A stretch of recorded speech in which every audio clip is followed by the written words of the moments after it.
Good morning student. आज का हमारा टॉपिक रहेगा क्लास 11 के बिजनेस स्टडी के चैप्टर 6, जिसके अंतर्गत हमने पहला समझ लिया था सामाजिक दायित्व को। आज हम उसके दूसरे भाग को समझते हैं।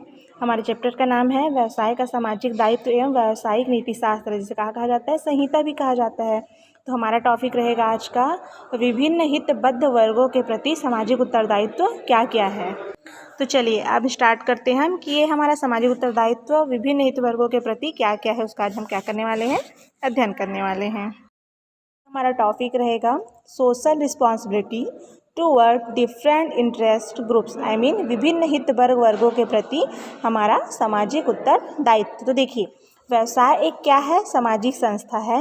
व्यवसाय के सफल संचालन में विभिन्न वर्गों का योगदान रहता है, अतः सभी के प्रति व्यवसाय के भी कुछ उत्तरदायित्व बनते हैं। जिनके प्रति व्यवसाय का उत्तरदायित्व बनता है, जो निम्न में कौन कौन सा है, तो देखिए हमारा पहला है आपका स्वयं के प्रति व्यवसाय का उत्तरदायित्व, दूसरा है आपका स्वामियों या अंशधारियों के प्रति व्यवसाय का उत्तरदायित्व, तीसरा कर्मचारियों के प्रति व्यवसाय का उत्तरदायित्व, चौथा हो जाएगा आपका उपभोक्ताओं के प्रति व्यवसाय के उत्तरदायित्व, एंड पांचवा हो जाएगा सरकार के प्रति व्यवसाय का उत्तरदायित्व, और लास्ट पॉइंट है अपना व्यवसाय का समुदाय एवं समाज के प्रति उत्तरदायित्व। तो चलिए सबसे पहले हम समझते हैं किसको, तो स्वयं के प्रति हमारा व्यवसाय का उत्तरदायित्व क्या है। ठीक है, तो देखिए, जिन उद्देश्यों को ध्यान में रखकर व्यवसाय प्रारंभ किया जाता है, उन उद्देश्यों की पूर्ति करने का दायित्व स्वयं व्यवसाय का है। इस संबंध में डोनाल्ड एंड के डेविड का भी कथन है कि व्यवसाय का कुशलतापूर्वक संचालन करना व्यवसायी का एक क्या है, प्रथम दायित्व है। यदि कोई व्यवसायी स्वयं के प्रति दायित्वों की अवहेलना करता है तो इससे यह अपेक्षा कभी भी नहीं करना चाहिए कि वह समाज के अन्य वर्गों के प्रति उत्तरदायित्व को पूरा करेगा। एक व्यवसाय के स्वयं के प्रति निम्न दायित्व हो सकते हैं, तो कौन कौन सा दायित्व हो सकता है, तो देखिए क्या क्या दायित्व हो सकते हैं। तो वो है पहला आपका व्यवसाय का कुशलतापूर्वक संचालन करना, व्यवसाय की लाभार्जन क्षमता को बनाए रखना, व्यावसायिक क्षमता का सदैव विकास करते रहना, संस्था की ख्याति बनाए रखना और उसमें वृद्धि करना, भुगतान क्षमता को बनाए रखना और उसमें वृद्धि करना, नए नए बाजारों में प्रवेश करना, उपलब्ध साधनों का अधिकतम उपयोग करना, स्वस्थ प्रतिस्पर्धा को विकसित करना, शोध के कार्य नियमित रखना, सुरक्षित कोषों का निर्माण करना और साथ ही साथ दीर्घकालीन योजनाओं का निर्माण करना आदि। तो ये सब क्या हो गया आपका स्वयं के प्रति व्यवसाय का उत्तरदायित्व। दूसरा है आपका क्या, तो स्वामियों या अंशधारियों के प्रति व्यवसाय का उत्तरदायित्व। तो देखिए, बड़े पैमाने के उत्पादन व व्यवसाय हेतु अधिक पूंजी की आवश्यकता पड़ती है। स्वयं एक व्यक्ति से पूंजी प्राप्त न होने पर अन्य लोगों से भी पूंजी प्राप्त की जा सकती है। जिन लोगों से पूंजी प्राप्त की जाती है उन्हें हम क्या कहते हैं, अंशधारी कहते हैं। क्योंकि पूंजी लगाने पर ये संगठन के मालिक हो जाते हैं, अतः इन्हें स्वामी भी कहा जाता है। ठीक है, तो बड़े से बड़े व्यवसायों में इन अंशधारियों का निजी संबंध कंपनी से वर्षों नहीं होता, किंतु वे अपने निवेशित धन पर अधिक से अधिक लाभांश पाने के इच्छुक रहते हैं। ठीक है, अब इनके देखिए क्या क्या कर्तव्य हो सकते हैं। तो इनका है आपका निवेशित पूंजी पर उचित लाभांश देना, पूंजी की सुरक्षा करना, विभिन्न सूचनाओं से अवगत कराना, अंशधारियों से समानता का व्यवहार करना, अंशों को शेयर बाजार में सूचीयन करना, साथ ही साथ अल्पसंख्यक अंशधारियों की सुरक्षा व प्रतिनिधित्व करना। ठीक है, और इनके और भी बहुत सारे दायित्व हो सकते हैं। तो जो देखो मैं बताती हूँ आपको और कौन कौन से दायित्व हो सकते हैं। तो वो है आपका अंशधारियों को इच्छित प्रलेखों की प्रतियां उपलब्ध कराने के लिए, नए अंशों के निर्गमन में पुराने अंशधारियों को प्राथमिकता देना, पूर्व निर्धारित उद्देश्यों पर ही व्यवसाय की पूंजी का उपयोग करना और समय समय पर अंशधारियों को सलाह देना। तो ये क्या हो गया आपका दूसरा पॉइंट में स्वामियों या अंशधारियों के प्रति व्यवसाय का हमारा उत्तरदायित्व।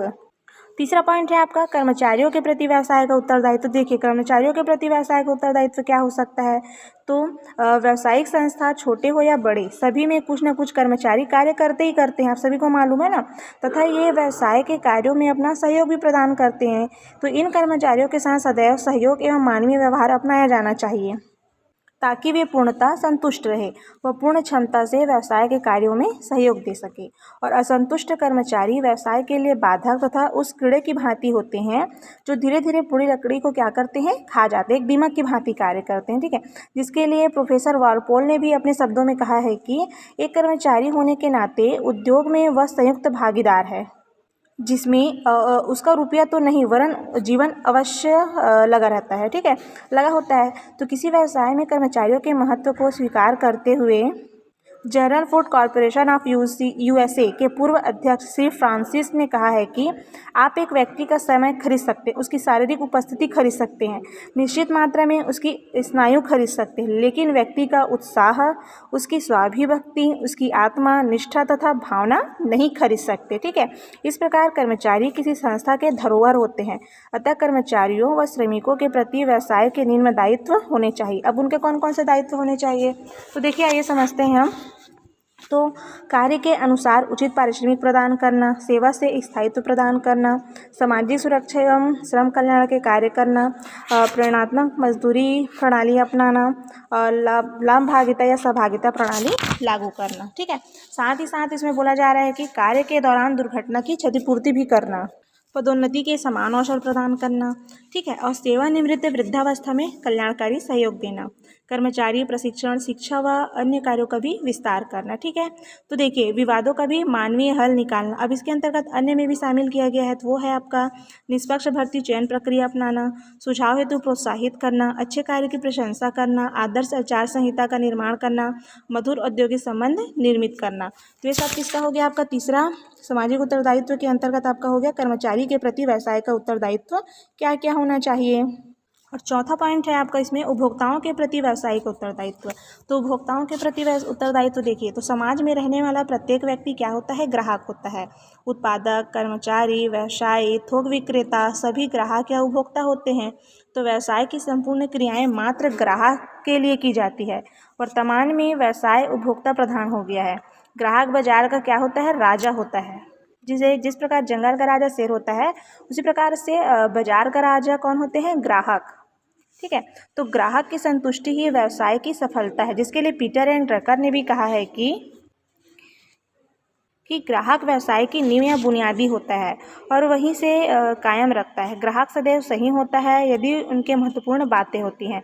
अतः व्यवसायी को ग्राहक संतुष्टि को ध्यान रखते हुए निम्न दायित्व को पूर्ण करना चाहिए। तो कौन कौन सा दायित्व है, तो वस्तु का उचित मूल्य लेना, उचित वस्तु का ही विक्रय करना, विज्ञापन में मिथ्या वर्णन से बचना, मानकीकृत वस्तु ही बेचना, उचित पैकिंग व्यवस्था करना, शिकायतों पर जोर देना या ध्यान देना, मरम्मत सुविधा प्रदान करना और साथ ही साथ विक्रय वापसी की सुविधा भी रखना। ठीक है, और इसके भी अन्य लाभ हो सकते हैं। अब देखिए विक्रय वापसी की सुविधा बोला जा रहा है, तो वो क्या है, तो ऐसी वस्तु जिसके विक्रय के पश्चात गुणवत्ता में कोई कमी ना आती हो, तो उसकी विक्रय वापसी की सुविधा व्यवसायी को देना चाहिए। ठीक है, अब अन्य में क्या क्या है, तो व्यवसाय की अभिरुचि, बाजार में फैशन आदि की जानकारी प्रदान करना, व्यावसायिक वातावरण निर्मित करना, माल की पूर्ति नियमित रखना, आदर्श वितरण प्रणाली लागू करना और साथ ही साथ आवश्यक अनुसंधान एवं बाजार सर्वेक्षण करना। तो ये क्या हो गया हमारा चौथा पॉइंट, उपभोक्ताओं के प्रति व्यवसाय के उत्तरदायित्व।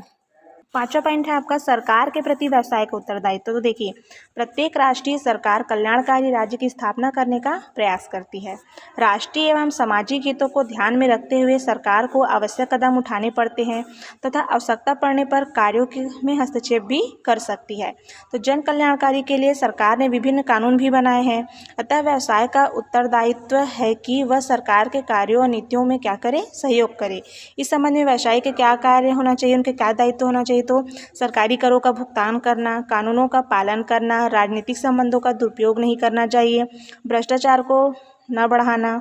ठीक है, और अन्य दायित्व के अंतर्गत है जैसे क्या क्या, तो कालाबाजारी, मिलावट की सूचना देना, किसको, सरकार को। ठीक है, समय समय पर आवश्यक जानकारी सरकार को देना, शासकीय नीतियों के अनुरूप व्यवहार करना, शत्रु राष्ट्र से व्यापारिक सौदेना करना, साथ ही साथ युद्ध या आपातकाल में सरकार को आवश्यक सहयोग प्रदान करना और भ्रष्ट व्यक्तियों को पकड़वाने में सहयोग करना। तो ये किसका हो गया आपका पांचवा, सरकार के प्रति व्यवसाय का उत्तरदायित्व। और छठवां पॉइंट चलते हैं और हम लास्ट, व्यवसाय का सामुदायिक एवं समाज के प्रति उत्तरदायित्व।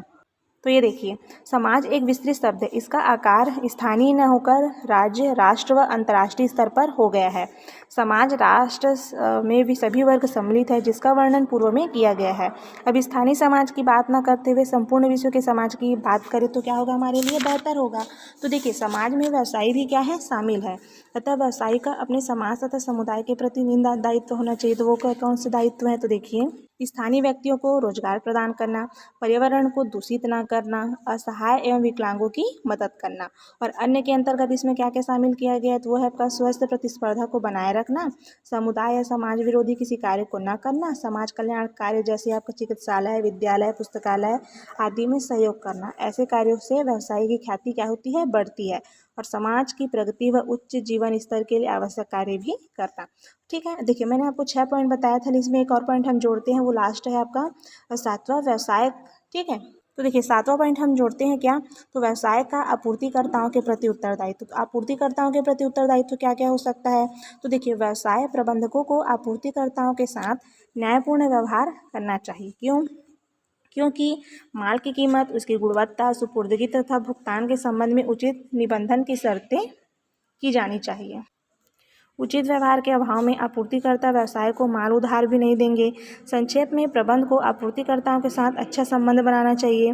व्यवसाय का आपूर्तिकर्ताओं के प्रति उत्तरदायित्व निम्न प्रकार से, वो क्या क्या है आपका, तो आपूर्तिकर्ताओं को नियमित भुगतान करना, छोटे आपूर्तिकर्ताओं को ऑर्डर देकर उसकी सहायता करना, आपूर्तिकर्ताओं का शोषण न करना और उनके उत्पादों की गुणवत्ता सुधार करके आपूर्तिकर्ताओं की सहायता करना। तो देखिए हमने समझा क्या, विभिन्न हितबद्ध वर्गों के प्रति सामाजिक उत्तरदायित्व, जिसके अंतर्गत हमने 7 प्रकार के दायित्वों को हमने समझा है। लेकिन इसमें और भी बहुत सारे हैं, जैसे आपका हो गया अन्य व्यावसायिक संस्थाओं के प्रति उत्तरदायित्व, निक्षेपकर्ताओं जमाकर्ताओं के प्रति उत्तरदायित्व, पेशेवर संस्थाओं के प्रति दायित्व। तो आज का हमारा टॉपिक क्या था, विभिन्न हितबद्ध वर्गों के प्रति हमारा उत्तरदायित्व, जिसका हमने आज क्या किया है, अध्ययन किया है।